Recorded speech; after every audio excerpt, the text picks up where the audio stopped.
Les croyants descendants d'Abraham, sachez que vous n'êtes pas concernés par le tumulte dans les nations. Aujourd'hui, tout le monde attaque tout le monde. Aujourd'hui, on attaque Abu Lahab. L'islamisme, comme ils appellent, les voleurs de blase. Sachez les croyants que vous n'êtes pas concernés par ce combat. Ce n'est pas le vôtre. Dieu a décidé de détruire la religion d'Abu Lahab en utilisant le parti du diable, les sionistes, dans leur ensemble. Ce n'est pas votre combat, les croyants véritables. Ok? Les mosquées d'Abu Lahab vont être détruites.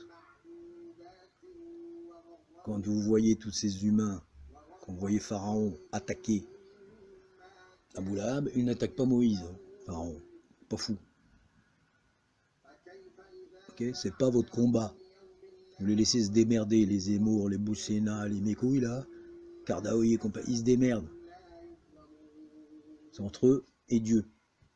Et effectivement, les veaux qui les ont suivis. Les veaux qui les ont suivis se sentent concernés par tout cri. D'accord? On parle de l'islamisme, c'est pas vous. Vous êtes des descendants d'Abraham, des musulmans. Donc vous, vous êtes là pour vous détendre. Paradis sur terre, paradis ailleurs, plus tard.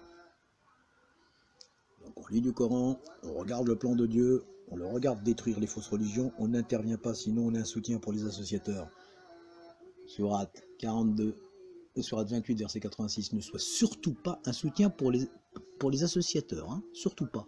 Tout vient de Dieu. Vous, vous avez juste à comprendre le jeu.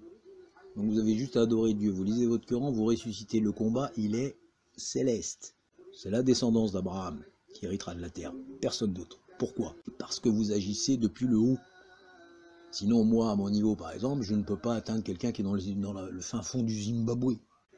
Vous avez une lumière de Dieu qui éclaire toute la terre. Si vous sauvez un humain, vous sauvez l'humanité. Pourquoi? Parce que celui qui prie Dieu a Dieu avec lui. Et Dieu se suffit à lui-même. D'accord? Donc laissez ceux qui ont une fausse religion, ne insultez pas leur religion, sinon ils insulteront Dieu. D'accord? Laissez-les faire ce qu'ils ont à faire, c'est le plan de Dieu. Vous vous détendez. Ok? Vous ne faites pas partie de ces gens-là punissables. Vous êtes en dehors de la punition qui est là. Donc n'écoutez pas ceux qui vous appellent à aller à la punition. Ils n'ont rien compris au Coran.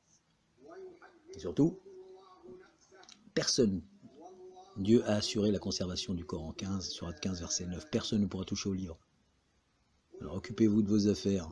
Vos affaires, c'est vous. Vous avez 12 esprits, purifiez-les. S'il y en a un qui est vivant, c'est bon, c'est réglé. C'est la fin des temps. Et le bonheur pour les croyants et le malheur pour les mécréants. Ne vous trompez pas de combat. Le combat est beaucoup plus grand, il est céleste. Okay? Sinon, c'est la loi du plus fort. En quel cas, c'est la loi de Satan. Dieu va détruire les mosquées. Dieu va détruire le Talmud. Dieu va détruire tout ça. Par votre esprit, les croyants. Pas par ceux qui vont aller se battre comme des cons et se faire tirer dessus. Ou se soulever ou faire des groupes. Non, non. Tranquillement dans ta chambre, tu pries Dieu. Seigneur, détruis-moi tout ça. Donc pourquoi moi je vais aller me battre avec des associateurs? À eux leur religion, à moi la mienne. Le combat a déjà été fait. Ça fait 2 ans que vous combattez pour atteindre la ilaha illallah. Maintenant vous avez atteint la ilaha illallah. Profitez de ce que ça rapporte, la ilaha illallah, parce que ça rapporte beaucoup. Ça rapporte tout d'ailleurs. J'ai fait quoi? J'avais parlé, on va dire. J'avais parlé de l'EMI et j'avais parlé de comment que ça se passe, qui est Ahmed, etc., etc. Mais sauf que tu n'as pas écouté la fin du récit, c'est ça qui est dommage. Si tu avais écouté la fin du récit, tu aurais compris. Mais tu t'es arrêté en cours. Enfin, c'est moi qui n'ai pas tout expliqué non plus. Allez, que Dieu te bénisse toi aussi, accroche-toi à ton livre, t'en as rien à branler de tout ça. Il n'y a pas de question de siège ou question de qui est meilleur que qui. Moi, je mets au défi tout le monde.